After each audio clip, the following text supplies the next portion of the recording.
So time to talk a little bit of sport. Morgan Newman in the house. Straight up, buddy. Straight up. How's it, dude? Good to have you here as we delve into a plethora of sporting action, some that's on the go at the moment.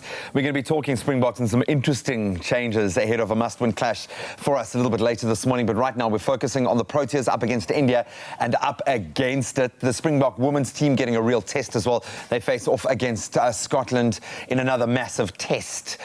2 tests on the go. And then, of course, some English Premier League action to look forward to after all of the midweek action in the UEFA Champions League. Some big results, some humiliating results that some teams need to recover from. Morgan, always great to have you here, bro. Thanks for having me, man. Yeah, good to be here. Dude, let's talk about South Africa up against India. Rohit Sharma, unbelievable. In fact, the whole Indian outfit. But as they stand, I think that opening stand, 317 between him and Agarwal, 502 for 7. South Africa limping to 39 for 3. Not the best position you want to be in on the subcontinent. They're up against it. Yeah, they're up against it. And the fact that they've gone with, Werner Fernandes batting at 7. So we're thin on batsmen. We've loaded our side with bowlers. And we're up against it. 502 is not what we expected.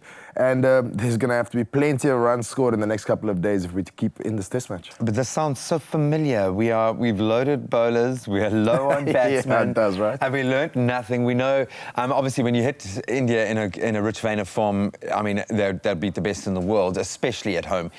But for this South African team, for the Proteas where they stand at the moment, have you seen any notable change in the thinking behind the team? Obviously, so much pressure, new management, new team, new look. Where is the mindset, do you think? Is this too much of a test for where they are in their rebuilding phase? Well, that's the real problem, we all know that we have the ability. It's just the mindset that we haven't seen change, and I think that's our biggest problem. So, it was laboured, our bowling was laboured, there was no intensity in the pitch, in the field. Our fielding was, yes, the Cock took 1 or 2 good catches and so forth, but I just thought the whole game was laboured, and it's actually worrying because we're not known to be that South African side. We play with an intensity. Yeah, play with a zeal, yeah. And that is what has made us so good over the years. The playing field's levelled. Everyone is good, everyone can bat, everybody can bowl. But often, we can out-intensify teams, and we're not doing that at all. Especially in the field, that's what typified us. Let's tip our hats to Keshav Maharaj, 55 overs, 3 for 189. He earned his stripes yesterday. That's a marathon. He really did earn his stripes. So let's shift gears significantly to the Springbok women up against Scotland. I think they've been riding high. They've had some great results, obviously qualifying within an African pool up against Scotland, a team that is ranked a lot higher than them. They got a real test, and they're going to have to go through it again. What needs to improve, do you think? What is Robenheimer focusing on?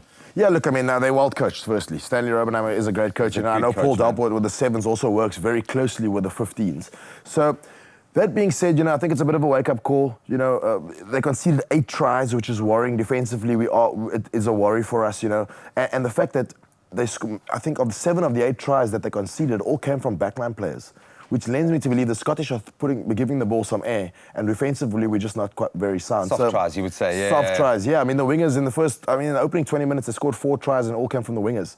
So Scotland are giving the ball air. They've obviously seen a weakness in the South African defence out wide.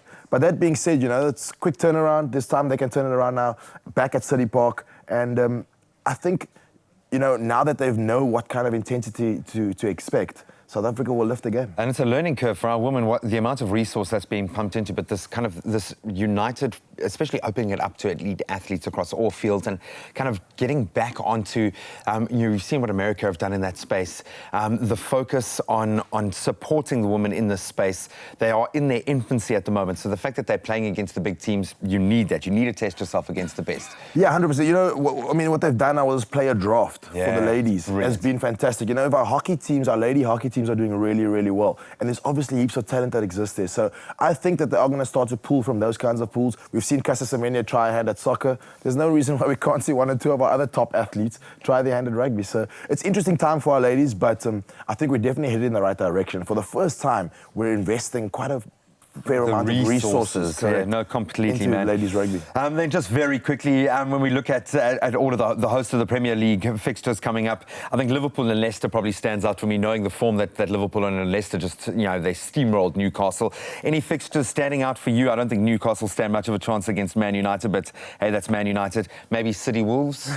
Well, that was the thing. I looked at the fixtures and I thought, I'm such a United fan, and it's Newcastle, and it should be. I'm sorry, man. Are you not? I'm sorry, man. Are you? 7-2. Okay, I'm going to say it. 7-2. Spurs lost to Exactly. Exactly. Right. So look, it was supposed to be a walk in the park for United, but.